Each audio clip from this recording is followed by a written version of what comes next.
I did not. Did not. No. Tempo was good. You know, what we had scheduled, we finished. So it was more about going fast and being clean, and it was that. Vance, what kind of take us through what happened with Devontae Booker? Booker had a wrist injury in OTAs, late in OTAs. It was a small injury. It was a little sore, but wasn't serious.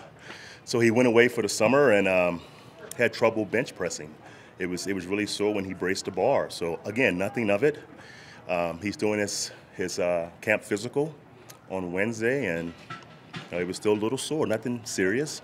So we X-rayed it, and it was a wrist fracture. So it's obviously been there, for a couple months, and we didn't know, and he didn't know. So we X-rayed it. It needs surgery. So he's having surgery Friday. He's going to be out 6 weeks, and that's the story, and that's it. Coach, initially it was just thought that rest would heal it. It's not like he hid the injury. Well, no, he didn't hide it. It was a football nick, he thought. It wasn't anything serious. He went home for the summer. He couldn't bench press. He came back, we X-rayed it, and it was fractured. And guys, he can play with this, but the concern is his long-term health. That bone can die, and his hand can be, kind of messed up forever. So we didn't want that for the kid. Coach, with him out now, Yeah.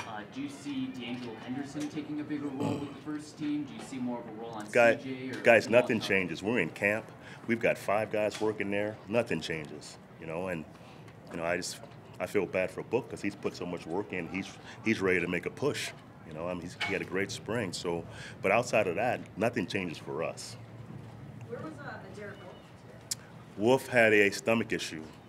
He called about 2:30 in the morning. He wasn't feeling well, so he saw our doctors this morning. So he's just resting. He'll be back tomorrow, hopefully. Vance, what did you see from either of the quarterbacks today? Both guys were in command. Of the huddle. The communication was pretty sharp. The concepts were there. Obviously, versus our guys in the red zone, it's tough because those DBs don't backpedal. But I thought it was really a good practice for the first time out for camp.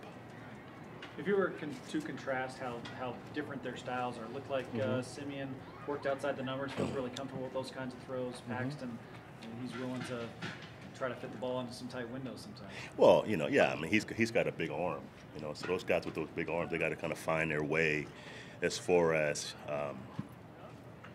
how far you can go as far as being aggressive with the ball. Obviously, Trevor's played more football. I think he's more conservative by his personality, but that's not a bad thing. I think, obviously they're both different guys. And, it's obvious when you watch them play, they're both different, but they're both been productive players, and we're happy about both guys. We Marcus talked so much Walker. about the quarterbacks, but how important is it for you to establish a physical style in this running game to get back to where you want to be? I know you talked about a defensive coordinator, Right. a team being unpredictable. Yeah. How big is that? Is this part of That's huge, guys. I said in the spring, I said, no, the quarterback thing's a big deal, okay? But until we block better, okay, protect the quarterback better, it won't matter who's playing. So those things are critical to whoever plays success. So blocking better, running the football better, that's going to be key to both guys, whoever plays. Marcus Walker left Yes. during practice. How's he doing? He's doing fine. He had a heat issue. He's a Florida State guy. It was beautiful today. He had a heat issue. But young guys come out first day of camp. He's nervous. It's anxiety probably. He just revved up and lost his fuel too quick. But I'm not worried about him. But it's sad he couldn't finish practice. It's beautiful out. He's a Southern kid, so you would think he can go, but he couldn't. No big deal. You guys We'll make fix a it. move for Alan Barber. Yes. What can you tell us about his game? Alan Barber is a veteran guy who's played offensive guard and some tackle. He's had 28 starts in 2 years. Watching the film, he's a smart, steady guy, and adding depth there was important for us. And a guy who's played some football, he's an older guy. Coming to that room, he's the elder spokesman now. So he's a nice addition. You expect him to compete with Max Garcia for that left guard? Well, absolutely. He's competing for a guard spot. So he's going to be in the mix. Absolutely. How quickly will you get him ramped up? He practiced today. That's Being a veteran guy and playing guard his entire career, he knows what to do. Concepts are different, the communication's different, but he knows who to block. It's an under front. We run power. He knows who to block. So he did a fine job today. Saw Chad Kelly come out, no pads. Or do you have a timeline for when he'll be able to get in the action? He's on NFI, so he can't do anything on the field with the team until 6 weeks into the season. So right now he's on the shelf. What about Jamal Charles in terms of his timeline? Jamal's totally cleared. Okay. So I mean, he can go as much as we want him to go. The plan for Jamal is to take it slow. You know, we want to continue his rehab and get Jamal as strong as he can so he can survive the season.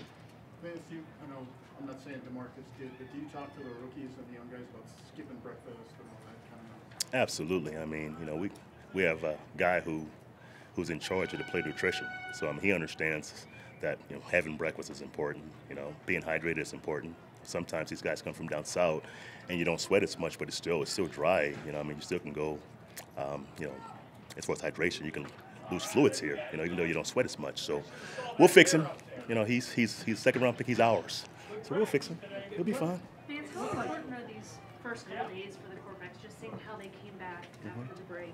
I think it's important for everyone to come back the same way we left. You know, we don't want to go backwards with these guys. So if we left at a 10, let's come back at 10. So obvious watching practice, you know, we didn't miss much from the spring. You know, we started where we left off. So that was good to see. Chris looks a little bigger. I know Wolf, when we last saw him, he wasn't very big. Yeah. Was that by design in terms of helping Crick? stop the run, or what was kind of the thought process behind that? I think Crick's going to be Crick. I mean, Crick's solid. He plays so hard. You know, his size, I can't tell you if he's bigger or not. You know, most guys look a little bigger after the offseason, but he's a tough guy. He's competitive. You know, obviously adding Kerr and adding Pecco, that gave us size, but Crick's Crick, and he's going to help us win. Just anyone kind of really surprised you in a positive way today? It's hard to say without watching the film, but you know, I thought everyone was, you know, definitely engaged. And the effort was great. The communications on both sides of the ball was really good. It wasn't a lot of busted plays, so that was fun to see.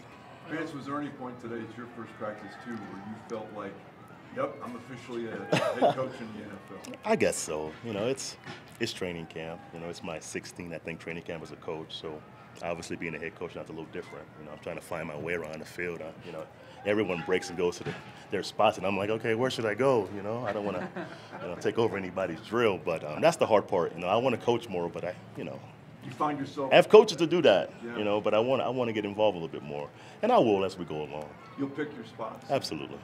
Did everyone pass the conditioning test? Yes. It was really clean. It was a 10-40 test for the skill and big skill, and 10-20s for the big guys, and everyone passed. Everyone looked great running. It was fun to see. It's just designed not for times, but to make sure. It was times. But just to make sure there's a base level of fitness. Absolutely. It was not about punishment. It was more about a measuring stick for us to see where we were. That, in my opinion, that makes more sense than not having a test. You know, have something where you can say, okay, this guy did something over the break. I don't want to bring my team out here on the first day and not have a gauge on who's in shape or not. That's silly. So having a test but not making it a punishment run, in my opinion, is the way to go. Your pads on Sunday? Pads on Sunday. Yeah. How about that? So is that another level of training camp and evaluation? I mean, this is kind of getting warmed up, tuned up. Yeah, absolutely. Put on pads. Yeah, I mean the pads are critical, and that's why camp's so important, because you put on pads, and obviously playing good football, stopping and running a football is done in pads. So the true evaluations honestly starts with the pads on, even for the quarterback guys. You know, having real pressure around you, you know, having a full speed rush around you is important for a quarterback. You know, who can feel it and not see it. That's important for a quarterback. Okay, thank you, Coach. Thank you, guys.